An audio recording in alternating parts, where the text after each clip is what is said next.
गुरु गोविंद दोनों खड़े काके लागू पांव, बलिहारी गुरु आपने गोविंद दियो बताए। शिक्षक दिवस, जी हाँ, शिक्षक दिवस अपने आप में एक अलग ही दिन है, अपनी अलग ही पहचान रखता है। शिक्षक जिनकी मर्यादा कही जाती है कि गंगा की तरह निर्मल है, और यही देखने को मिला शिक्षक दिवस पर जहानाबाद जिले के जाने माने स्कूल ब्रिलियंट पब्लिक स्कूल में, जहां शिक्षकों को सम्मानित किया गया। साथ ही साथ शिक्षक दिवस की खुशी केक काटकर बड़े ही धूमधाम से मनाई गई। और हो भी क्यों नहीं, शिक्षक जो समाज को जागरूक करते हैं, शिक्षक जो समाज को लिखते हैं, कहते हैं कि अगर एक शिक्षक चाहे तो कई बच्चों को उनका भविष्य संवार सकते हैं।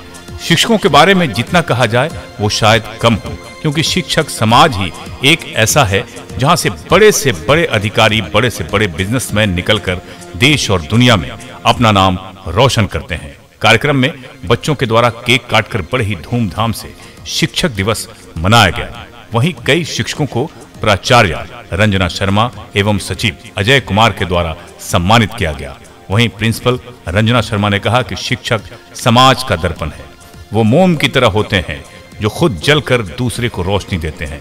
इस अवसर पर रोशन कुमार, आलोक सर, अरुण सर, राजकिशोर शर्मा, विश्वजीत कुमार अलबेला, अरविंद आजान सहित कई शिक्षक शिक्षिकाएं मौजूद थे और एक अलग ही खुशनुमा माहौल दिख रहा था जहानाबाद के निजामुद्दीनपुर में अवस्थित ब्रिलियंट पब्लिक स्कूल में। एसके मिर्जा, ईशा न्यूज के लिए।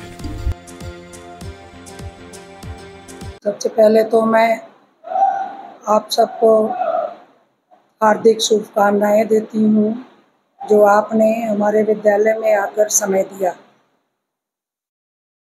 शिक्षक दिवस पे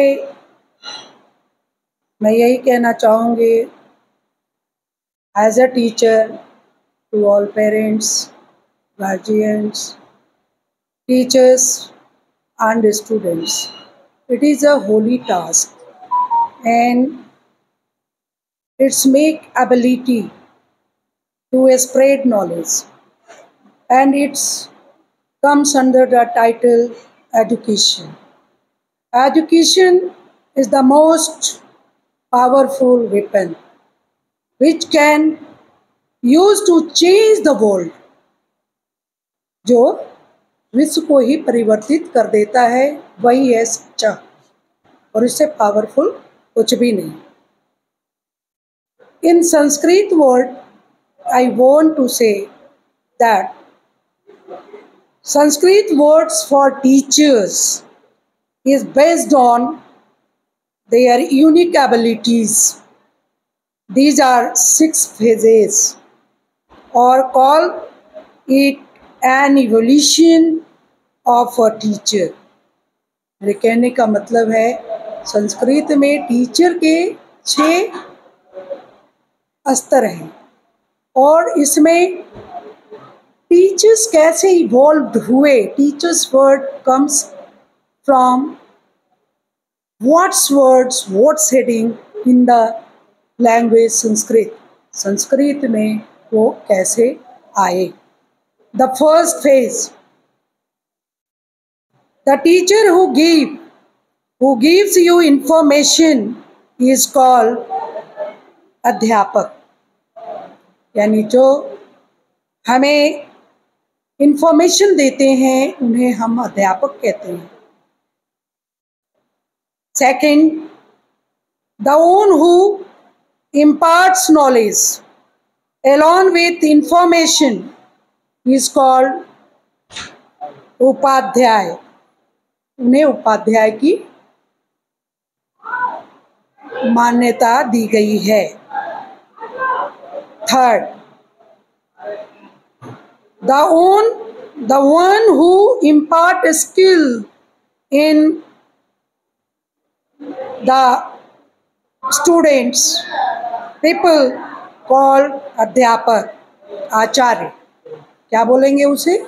आचार्य बोलते हैं, जो लोगों में पद्धति बताते हैं, मेथड बताते हैं, प्रोसेस बताते हैं, जिससे वो ज्ञान प्राप्त करके अपने जीवन को और दूसरे के जीवन को सफल बनाते हैं।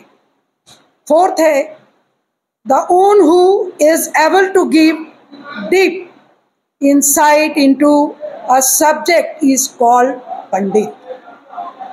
जो एक सब्जेक्ट में, एक विषय में नॉलेज देते हैं, लाइटन करते हैं बच्चों के जीवन में, वो पंडित कहलाते हैं। इसके बाद वह जो डार्कन टू लाइटेड करते हैं, मतलब अंधकार से जो प्रकाश की ओर ले जाते हैं, उन्हें टीचर बोलते हैं। Actually teacher is just like a candle, you burn and melt to give knowledge और lighten the life of others. Teacher एक ऐसी व्यक्ति का या व्यक्तियों का संज्ञा है, नाम है, जो कि अपने जीवन को अंधकार में रख करके दूसरे के जीवन को प्रकाशमय करते हैं। और ये जो है ना, एक श्लोक संस्कृत में, अस्तो मा शद गमय तमसो मा ज्योतिर्गमय मृत्योर्मा अमृतम गमय, ये जो है ना अक्षरशः सही है। और यही है टीचर का रूप। और मैं समझती हूँ टीचर जो है ना, एक मूर्त है, माता पिता की मूर्त है। गुरु अपना सब कुछ समर्पित करके देता है ज्ञान गुरु, और यह ज्ञान का पौधा हमारे टीचर ही हैं, यानी हम सभी हैं जो अपने बच्चों को सिंचित करते हैं, फ्लॉरिश करते हैं, ब्रांचेस होते हैं, लीव्स होती हैं, उनमें जो क्या करते हैं, स्टेम बनकर, स्तंभ बनकर ज्ञान का प्रकाश फैलाते हैं। As for example tree in early stage, growing stage, first grown up and then give shadow and fruitful products for others.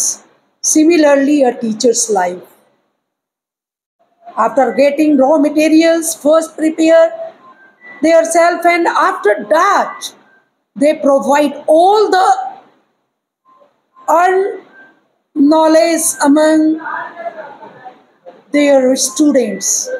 And the life of teacher is for the student, for making the future of nation and having great patriotism among them.